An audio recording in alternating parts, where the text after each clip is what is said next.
Hi, welcome to each and everyone for my YouTube channel Akshata Shetty Commerce Lectures.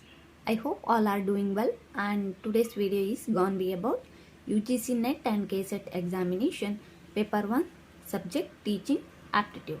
Let us discuss 10 important questions.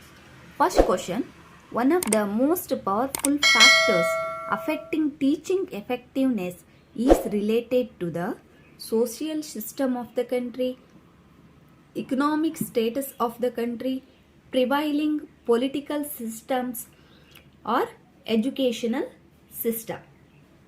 The effectiveness of teaching is related to the educational system.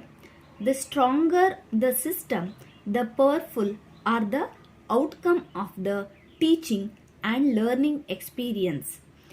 In India, at the central level, NCERT is a nodal agency for teachers training. At the state level, we have SCERTS, and at the district level, DIEET. It helps in teachers training. The organized system helps in proper evaluation and monitoring and increase the teaching effectiveness. So, educational system, that factor will affecting the teaching effectiveness. So, option D is the right answer.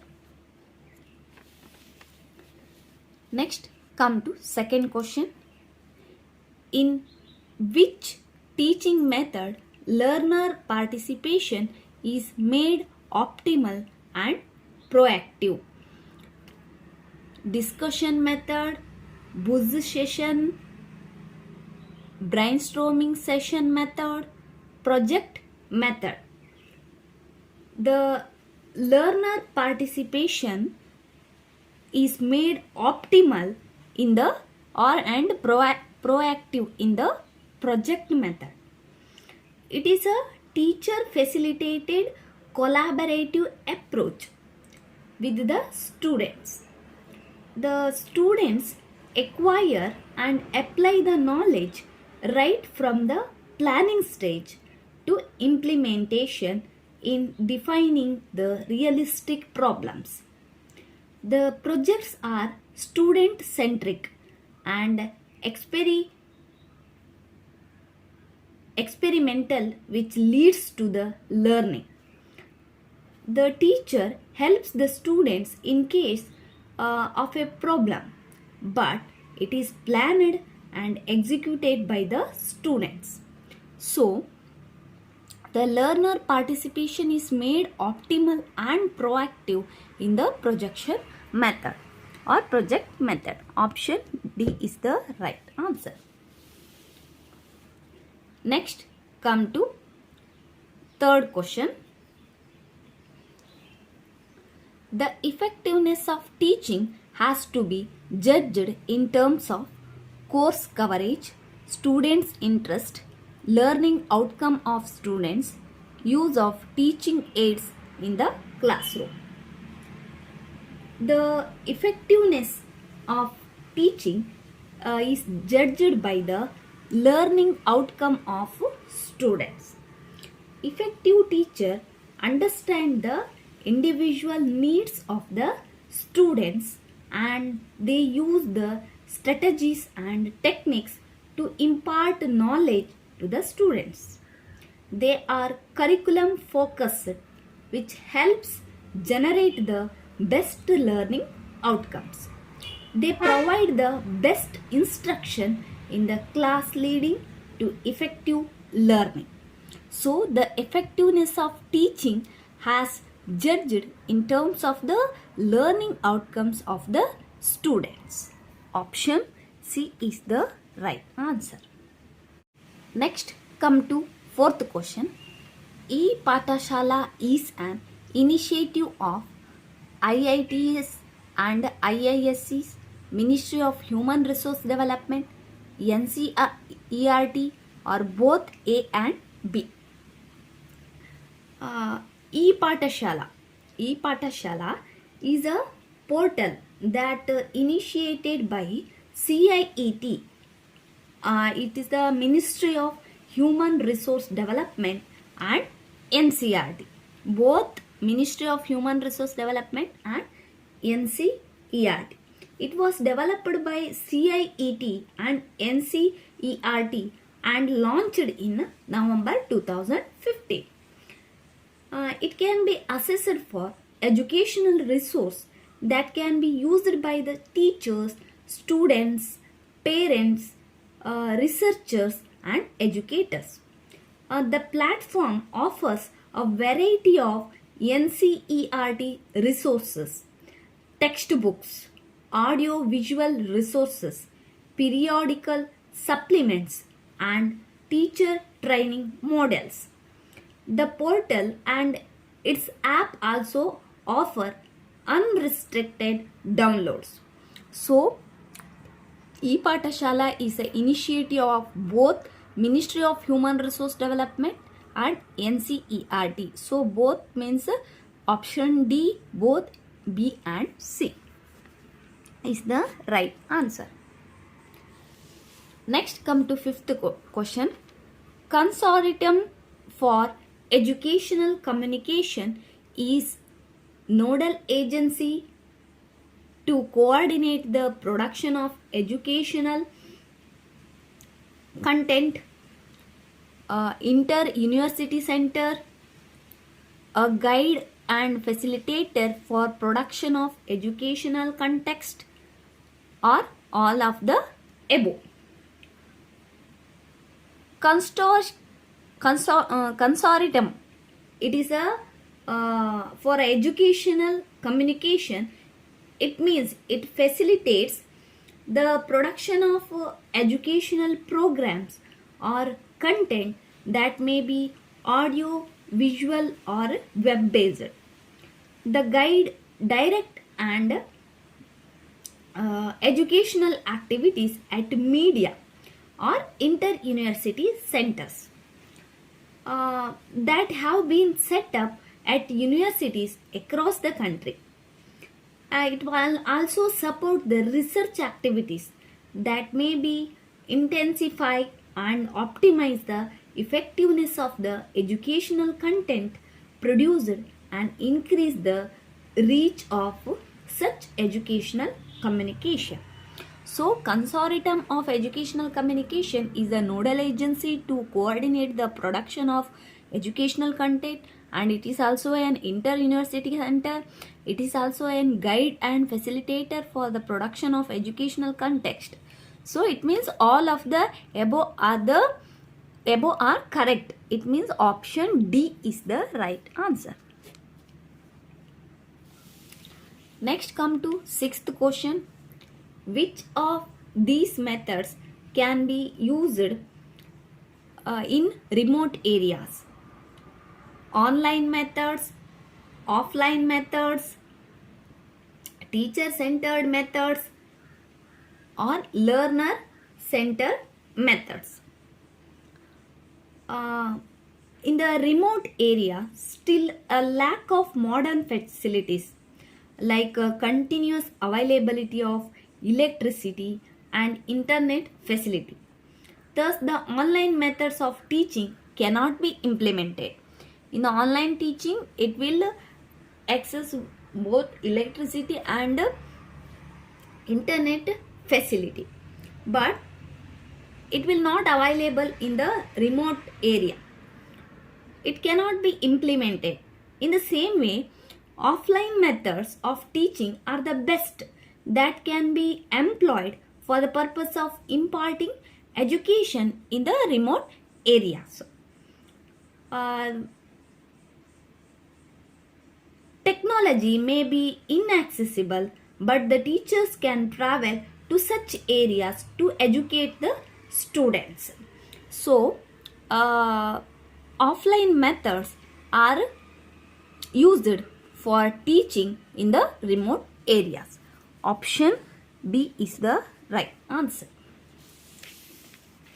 Next, come to seventh question. Students can use the methods of learning without restrictions of space and time.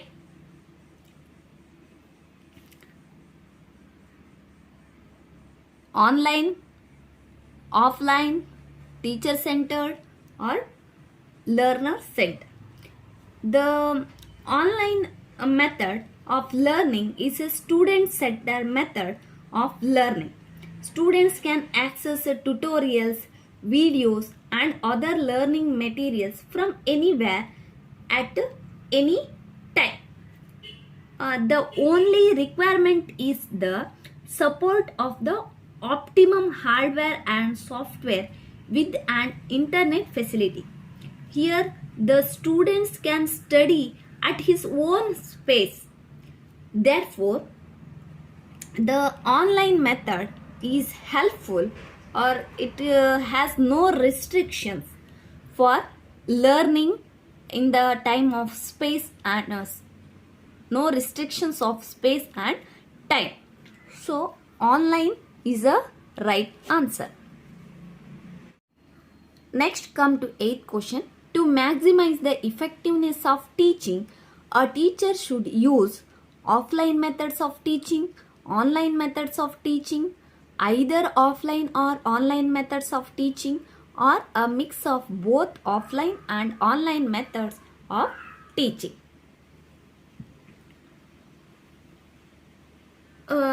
Here, to maximize the effectiveness of teaching, the teacher should use a mix of both offline and online methods of teaching. In the offline classes are teacher centered as well as learner centered. Here the teacher is in a direct contact with the students. So she can take care of not only the academic aspects but can contribute to the holistic development of the students. The problem here is constraint of time and place and also a limited number of students. But in the online classes do not have a limitation of time, place or number of participants, but it requires the adequate infrastructure. It is a student-centered approach.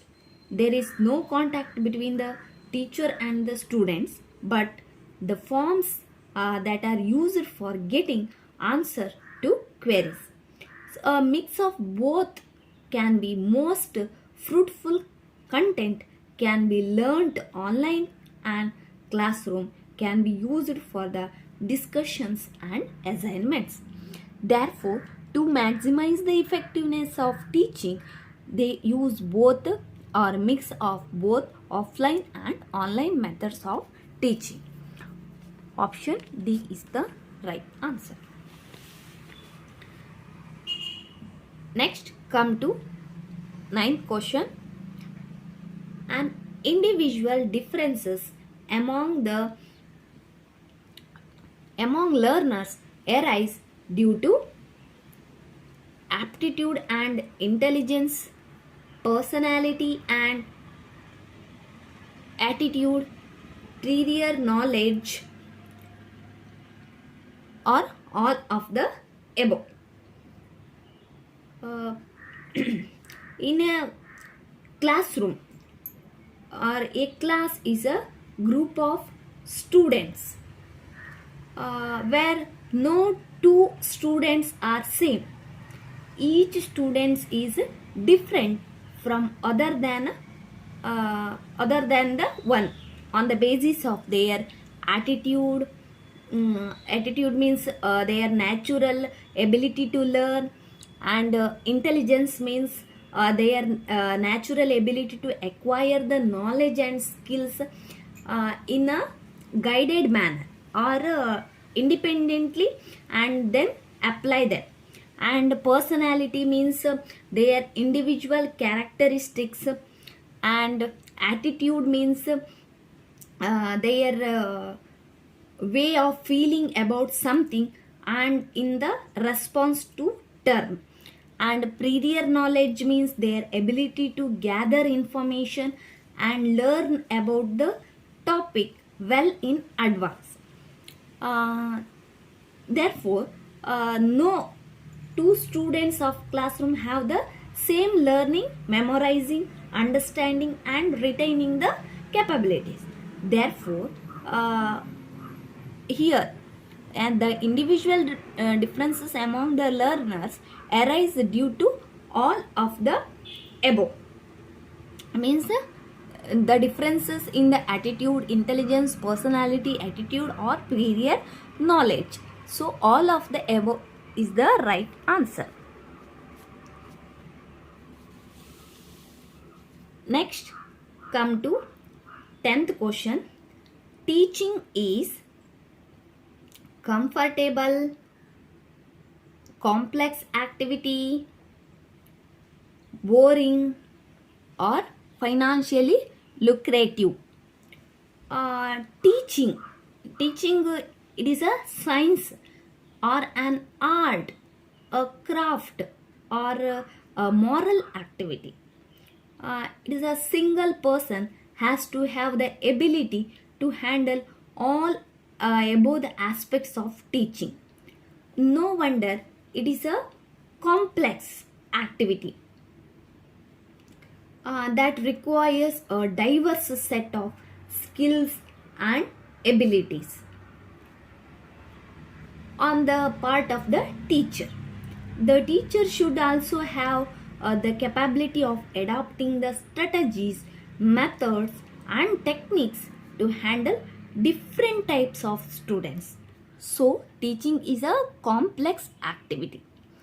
Option B is the right answer. Okay guys, this is for today.